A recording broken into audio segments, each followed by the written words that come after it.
اللہ وبرکاتہ۔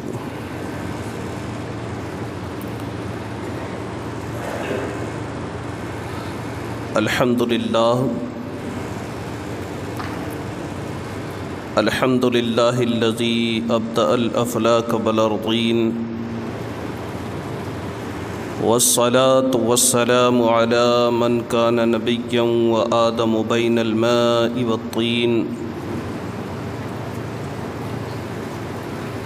وعلى آلہ واصحابہ وازواجہ وذریاتہ واہل بیتہ اجمعین، اما بعد، فاعوذ باللہ من الشیطان الرجیم، بسم اللہ الرحمن الرحیم۔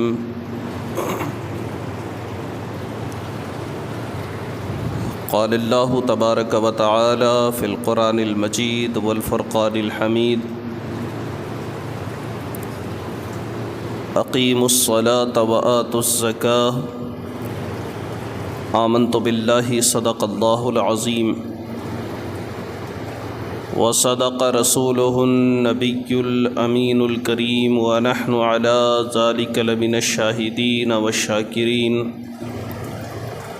والحمد للہ رب العالمین۔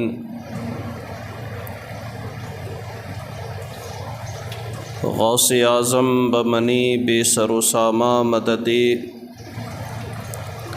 قبلہ دین مدد، کعبہ ایمان مدد،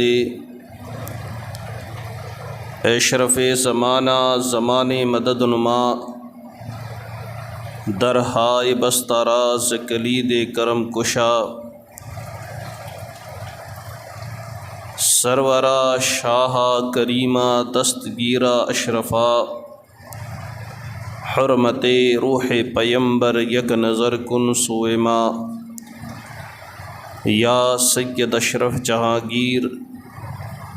دست من زار و ناتواگیر۔ محترم سامعین کرام، آئیے ہم اور آپ مل کر انتہائی عقیدت، محبت، ادب و احترام کے ساتھ حضور نبی اکرم نور مجسم شاہ آدم و بنی آدم، رسول محتشم شافعی اللہ کے پیارے امت کے سہارے، مکی مدنی سلطان رحمت عالمیان جناب احمد مجتبی حضرت محمد مصطفیٰ صلی اللہ علیہ وسلم کی بارگاہ میں جھوم کر درود پاک کا نذرانہ پیش کریں، پڑھیں بآواز بلند، اللہم صلی علی سیدنا و شفیعنا و حبیبنا و نبینا و مولانا محمد مبارک وسلم، صلاۃ و سلاما علیک یا رسول اللہ صلی اللہ تعالی علیہ وسلم۔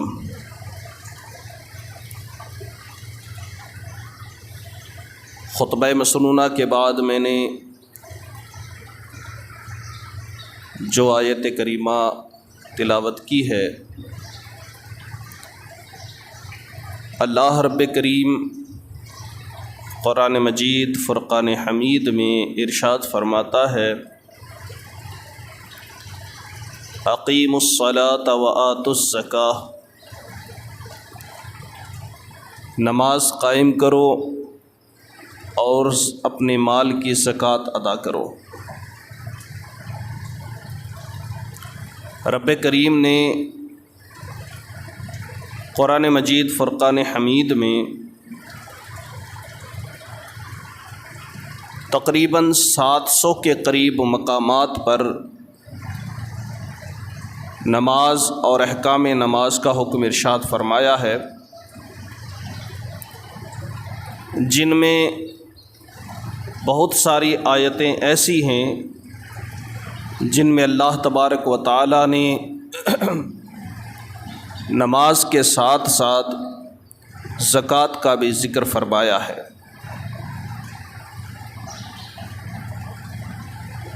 تمام عبادتوں میں سب سے افضل اور اعلیٰ عبادت کا نام نماز ہے۔ نماز شان بندگی ہے، نماز مومن کی معراج ہے، اور جب نماز کے ساتھ زکوٰۃ کا حکم دیا گیا تو اس سے ہمیں یہ پتہ چلتا ہے کہ اللہ رب کائنات نے زکوٰۃ کو کتنی اہمیت عطا فرمائی ہے۔ جب ماہ رمضان المبارک تشریف لاتا ہے تو ہم مسلمان جن کو اللہ تبارک و تعالی نے صاحب نصاب بنایا ہے اپنے مال کی زکوٰۃ نکالتے ہیں، لیکن کسی بھی فرض کو ادا کرنے سے پہلے اس فرض کے مسائل، اس کی پیچیدگیاں اور اس کے جو اصول ہوتے ہیں وہ جاننا ضروری ہیں تاکہ صحیح طور پر ہم اپنا فرض ادا کر سکیں۔ جیسے ایک حاجی حج کرنے کے لیے جاتا ہے تو حج پر جانے سے پہلے وہ کتابوں کا بھی مطالعہ کرتا ہے،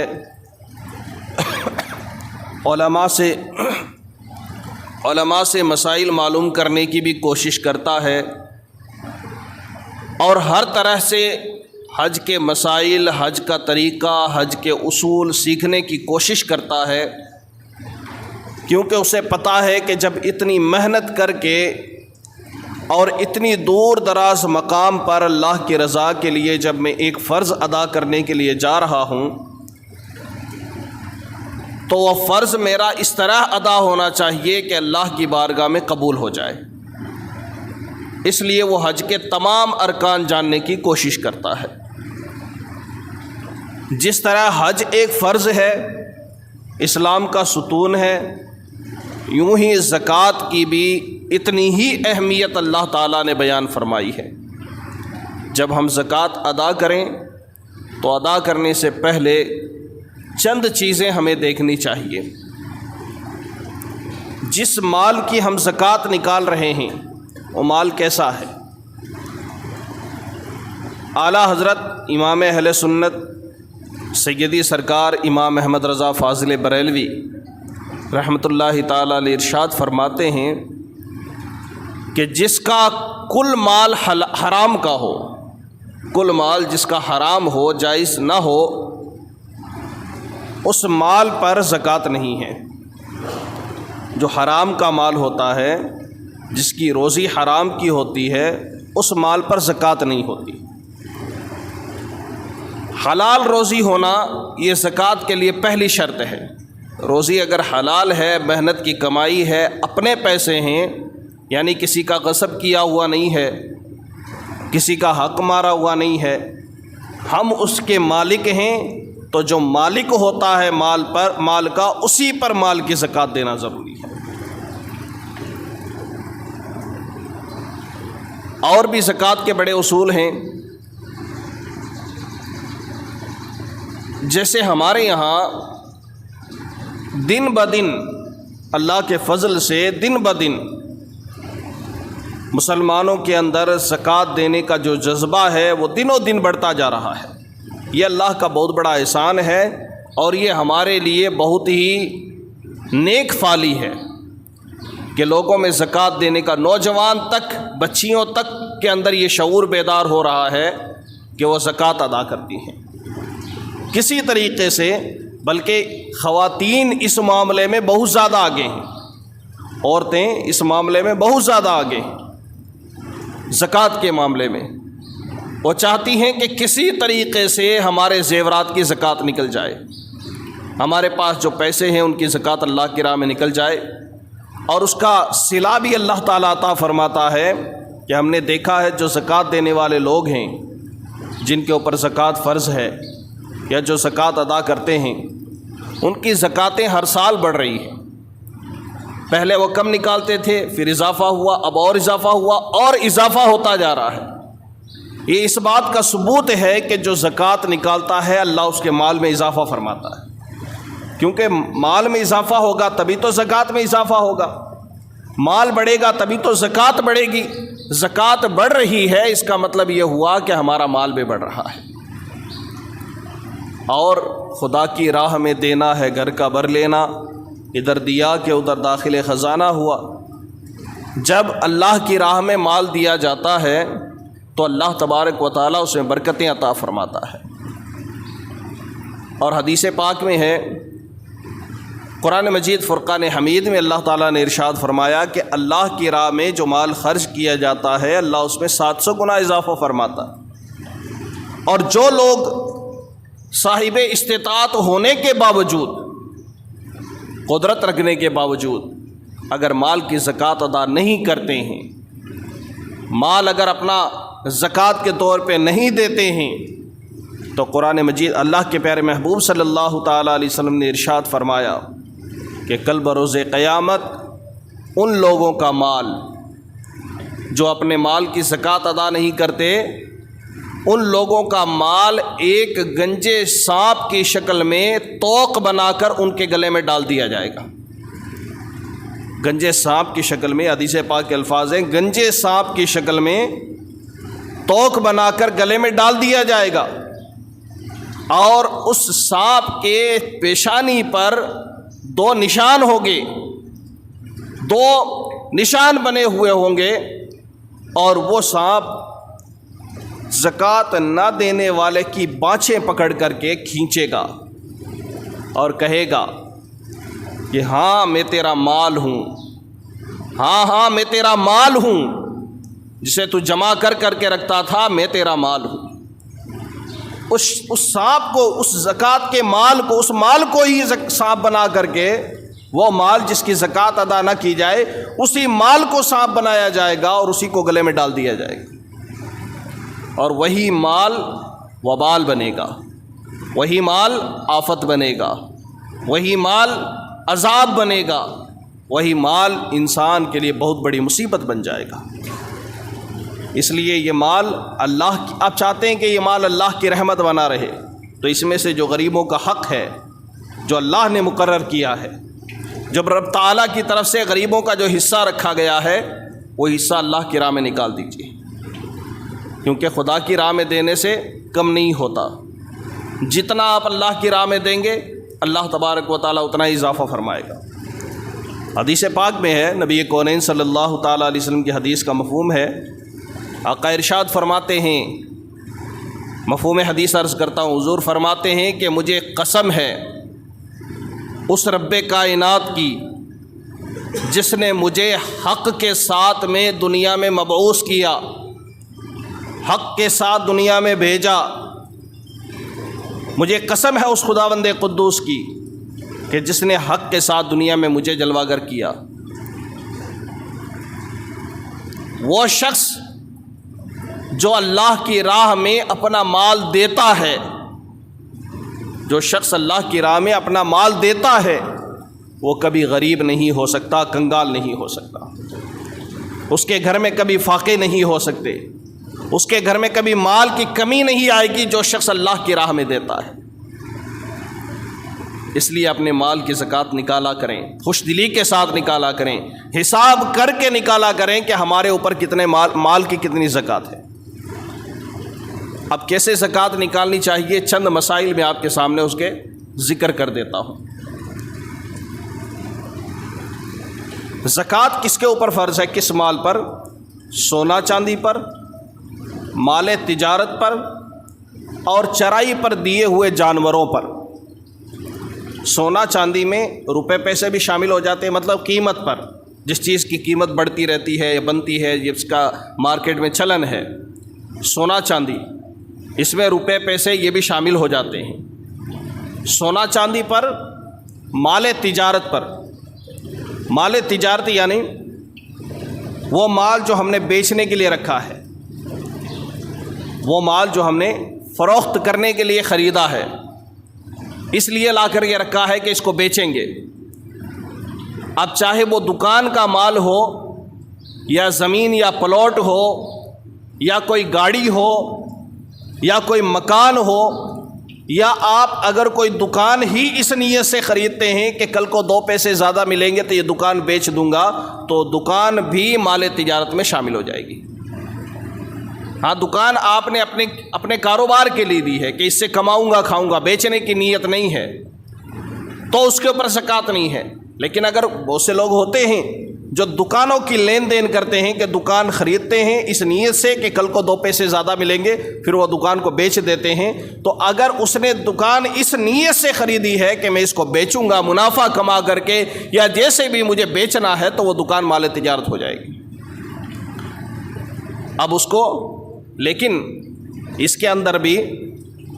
بہت سارے مسائل ہیں، اگر آپ کو ایسے مسائل پیش آتے ہیں تو علماء سے اس کے بارے میں معلومات کرنی چاہیے، کیونکہ یہاں تفصیل کا وقت نہیں ہے۔ اسی طریقے سے سونا چاندی ہر سال اس کی 2.5% زکوٰۃ، اور وہ بھی قیمت کے حساب سے۔ یہ نہیں دیکھا جائے گا کہ میں نے خریدا تھا اس وقت بھاؤ کیا تھا، آج اس کا بھاؤ کیا ہے وہ اعتبار کیا جائے گا۔ سرکاری قیمتیں نہیں دیکھی جائے گی، یعنی گورنمنٹ میں جو بعض دفعہ ایسا ہوتا ہے جیسے زمین ہم نے خرید لی، اب زمین کی قیمت گورنمنٹ کے حساب سے بہت کم ہوتی ہے، لیکن مارکیٹ کے چلن کے حساب سے اس کی قیمت بہت زیادہ ہوتی ہے۔ تو مارکیٹ کے حساب سے اعلیٰ حضرت فتاوی رضویہ میں لکھا ہے کہ مارکیٹ کے اندر بازار میں زمین کی جو قیمت رائج ہوتی ہے اسی اعتبار سے اس زمین کی قیمت اس کی زکوٰۃ نکالی جائے گی، اگر وہ زمین ہم نے اس نیت سے خریدی ہے کہ ہم اس کو بیچیں گے۔ اگر اس نیت سے خریدی ہے زمین کے بچوں کو کام آئے گی یا کل کو گھر بنائیں گے، باڑا بنائیں گے، جو بھی ہم کام ملیں گے، کھیتی کریں گے، تو اس کے اوپر زکوٰۃ نہیں ہے۔ سونا چاندی پر ہر حال میں زکوٰۃ ہے، چاہے آپ اسے پہنتے ہیں یا نہیں پہنتے ہیں، بیچنا ہے یا رکھنا ہے، سونا چاندی پر ہر حال میں زکوٰۃ ہے۔ اچھا، سونا چاندی کی جب زکوٰۃ نکالیں گے تو یہ نہیں دیکھا جائے گا کہ اس میں کھوٹ کتنی ہے، وہ کس گریڈ کا بنا ہوا ہے، 24 گریڈ کا بنا ہے کہ 22 گریڈ کا بنا ہے، اس کے اندر کھوٹ کتنی ہے، یہ نہیں دیکھا جائے گا،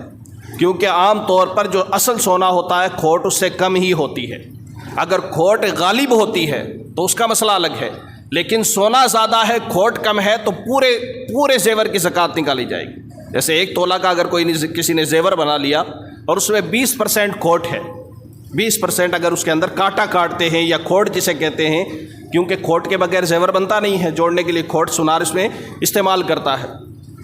1 تولہ زیور کے اندر 20% اگر کھوٹ ہے اور وہ تولہ جو ہے وہ 20% کم ہے سونا اس کے اندر، تو پورے 1 تولہ سونا کی ہی زکوٰۃ نکالی جائے گی، کھوٹ الگ نہیں کی جائے گی۔ کھوٹ کب الگ کی جائے گی؟ جب آدھے سے زیادہ کھوٹ ہے اور سونا اس کے اندر آدھے سے بھی کم ہے، تو اس صورت کے اندر بھی یہ دیکھا جائے گا کہ جو سونا بچتا ہے وہ اگر نصاب کو پہنچتا ہے، یعنی 52.5 تولہ چاندی کی اس کے اندر قیمت بن جاتی ہے، تو اس صورت کے اندر جتنا سونا اس کے اندر ہے اتنی ہی زکوٰۃ نکالی جائے گی۔ اگر 50% اس سے کم ہے، اور اگر 50% سے زیادہ اگر سونا ہے، کھوٹ کم ہے، تو اس صورت میں پورے زیور کی زکوٰۃ نکالی جائے گی۔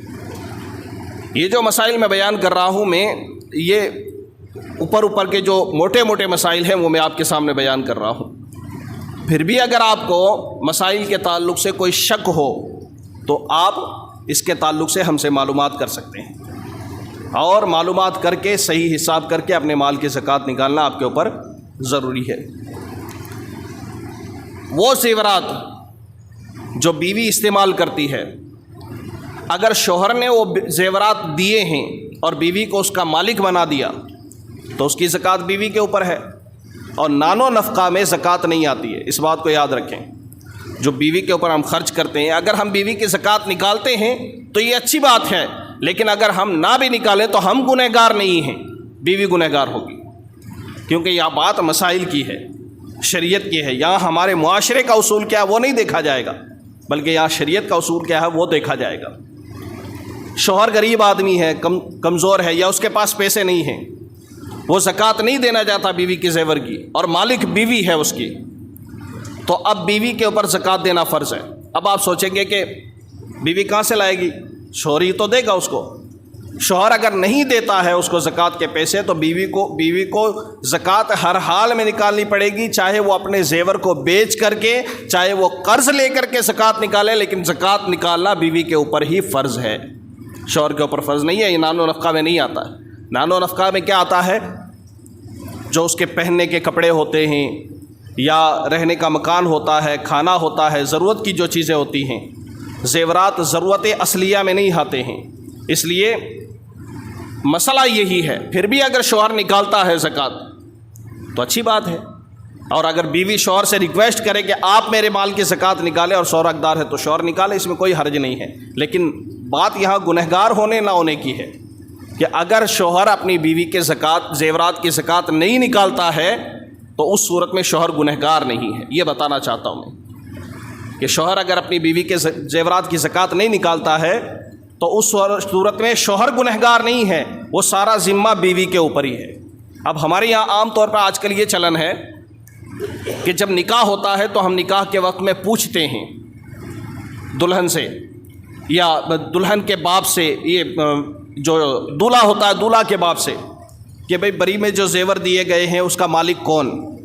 آپ خود مالک ہیں یا آپ نے یہ جو بری میں زیور دیے ہیں اس دلہن کو دے دیے ہیں؟ تو وہ لکھوا دیتے ہیں کہ بھئی بعض لوگ لکھوا دیتے ہیں کہ اس کی مالکہ دلہن ہے، بعض لکھوا دیتے ہیں کہ ہم استعمال کے لیے۔ اختیار کی بات ہے، چاہے لکھوائیں جیسا چاہے لکھوائیں۔ لیکن اگر کسی نے یہ لکھوا دیا ہے کہ یہ ہم نے استعمال کے لیے دیے ہیں، اپنے بیٹے کی بیوی کو، بہو کو، دلہن کو استعمال کے لیے دیے ہیں، تب تو حکم یہی ہے کہ جس نے استعمال کے لیے دیے ہیں تو اس عورت کو مالک نہیں بنایا، لہٰذا اس عورت کے اوپر زکوٰۃ نہیں ہے۔ جو اصل مالک ہے یعنی سسر اگر مالک ہے یا ساس مالک ہے یا شوہر مالک ہے تو وہی زکوٰۃ نکالیں گے جو زیورات کے مالک ہیں۔ جیسے سسر نے لکھایا کہ میں نے اپنی بہو کو استعمال کے لیے زیور دیے ہیں، اب بیوی چاہے دلہن چاہے بہو چاہے زندگی بھر ان زیورات کو استعمال کرے، لیکن اس کے اوپر زکوٰۃ فرض نہیں ہے زیورات کی۔ زکوٰۃ وہی ادا کرے گا جس نے ان زیورات کو، جو زیورات کا اصل مالک ہے یعنی سسر، اس کی زکوٰۃ نکالے گا۔ یہ مسئلہ ہے۔ ہاں اگر مالک بنا دیا ہے نکاح کے وقت میں یا شادی کے وقت میں دے دیا یا کسی بھی وقت مالک بنا دیا، جیسے شادی کے وقت لکھوا دیا تھا کہ میں نے استعمال کے لیے دیے ہیں، اب شوہر کو، اب سسر کو باری پڑ رہا ہے کہ میں زکوٰۃ کیسے نکالوں، تو اب سسر کو چاہیے کہ وہ مالک بنا دے کہ یا تو مجھے میرے زیور واپس دے دو یا تم اس کے مالک بن جاؤ۔ جب مالک بن گئی عورت تو پھر وہ زکوٰۃ جو مالک ہوگا وہی ادا کرے گا۔